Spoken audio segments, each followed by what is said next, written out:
ఉద్యోగంలో ఉన్నప్పుడు 9 సంస్థలు మారాను. ప్రవచనాలకి ఇంత డిమాండ్ ఉంటుంది అంటే అప్పుడే ప్రవచనాలు చెప్పుకుంటూ కూర్చునేవాడు. ఎందుకు వచ్చింది ఇవన్నీ మారడం? ఎక్కడ 10 ఏళ్ళు వరంగల్లో ఉన్నా, 5 ఏళ్ళు గుంటూరులో ఉన్నా, మధ్యలో 2 ఏళ్ళు కర్ణాటక దగ్గర సండూరు వెళ్ళా, చచ్చాం, మసి అక్కడ గనులు తవ్వుతారు రోజు మసి.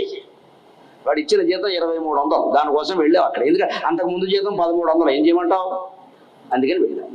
అక్కడి నుంచి మళ్ళీ కాకినాడ వచ్చాం, పిసికినాడు వచ్చాం, చాలా నాడ తిరిగాం. మొత్తం ఇవన్నీ అయ్యాక అవధానాలు కాస్త పెరిగాక ప్రవచనాలకు కూడా మంచి డిమాండ్ ఏర్పడిన తర్వాత మొత్తం అన్ని వదిలేసి సుఖంగా ఉన్నాం. శంకరాచార్యం ఆశ్రయే, ఇంక రెండో మాట లేదు. ఇంకా మరి ఇదంతా ఉంటుంది అని ముందే ఉంటే ఉద్యోగంలో చేరవసరం ఎందుకు వచ్చిన కూడా